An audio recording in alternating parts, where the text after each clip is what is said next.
I spent $87,000 on therapy over 25 years. And here's what nobody tells you. The longer I stayed, the less capable I became. Today, I'm going to show you the research that made me quit and why your therapist might not want you to leave either.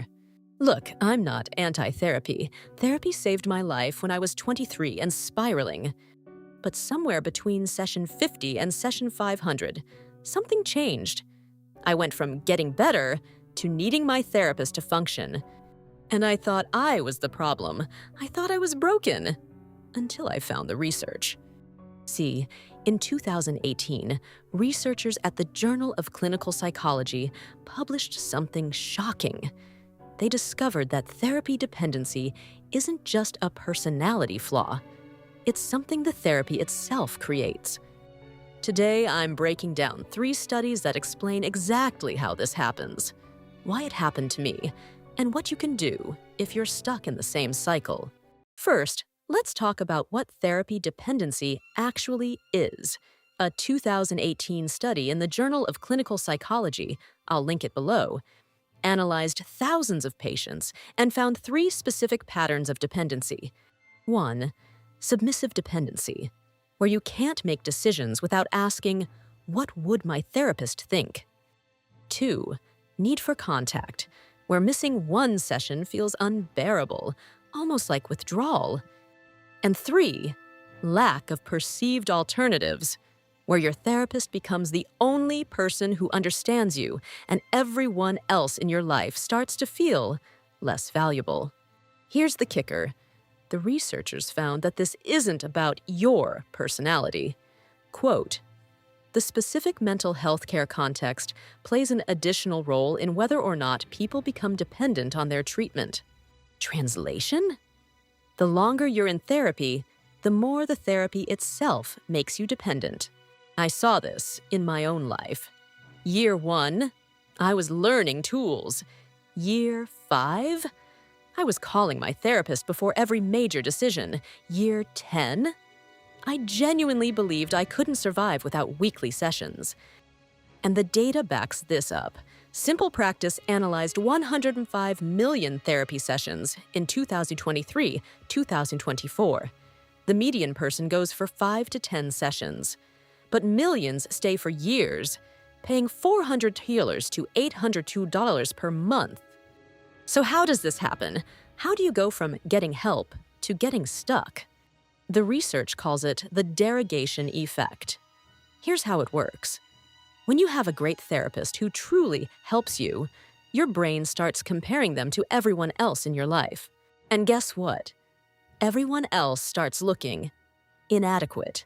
A 2023 study in the Journal of Contemporary Psychotherapy found that the longer patients stayed in therapy, the more they believed their therapist was the most important person in their life, and the less support they felt from friends and family.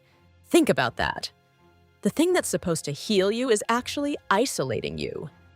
I remember sitting in session 437. Yes, I counted. And my therapist asked, "How are things with your friends?" And I realized I had stopped calling them. Why would I? They didn't get it like my therapist did. But here's what the research shows. This isn't healing. This is what psychologists call interminable therapy. Therapy that literally cannot end because the patient has become dependent on the relationship itself. And look, I'm not blaming therapists. Most of them are genuinely trying to help. But the system creates a financial incentive to keep you coming back. At $139 per session, the 2024 national average, a client who stays for 10 years is worth over $72,000. Here's when I knew I had to quit.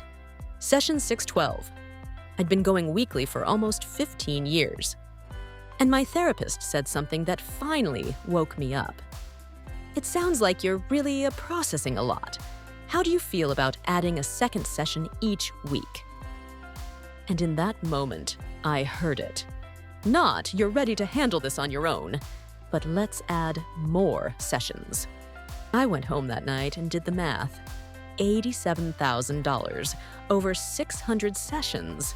And I asked myself, Am I better than I was at session 100? The honest answer? No.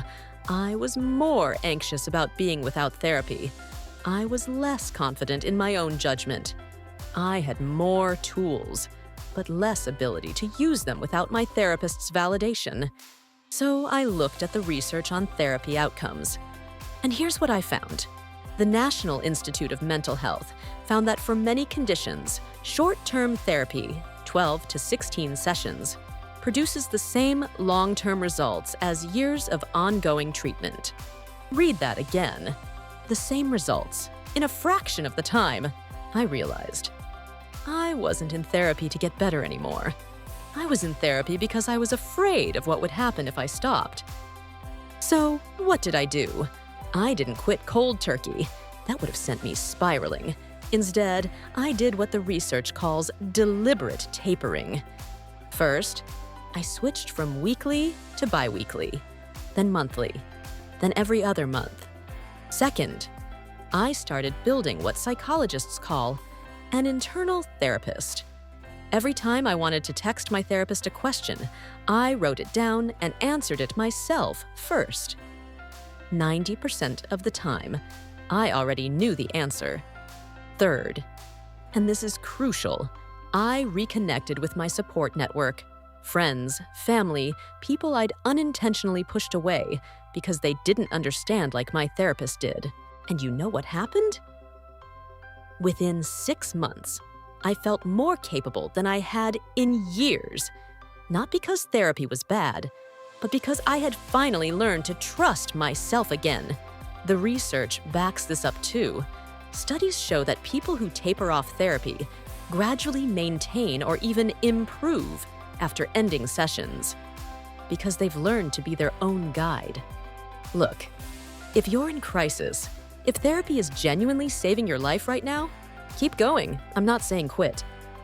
But if you've been in therapy for years and you're not sure if you're getting better or just getting more dependent, that's your sign to reevaluate. Here's the truth.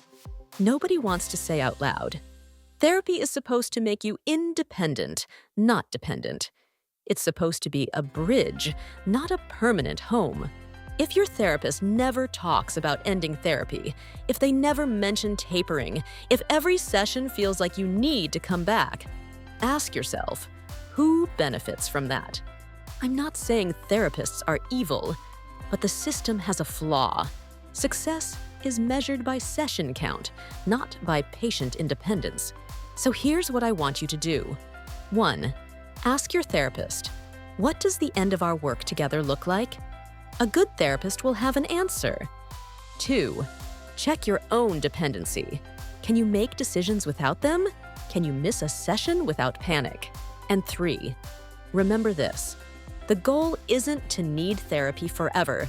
The goal is to not need it at all. I'll link all the studies I mentioned in the description below. And if this resonated with you, drop a comment. I read every single one. Thanks for watching. And remember, you're stronger than you think.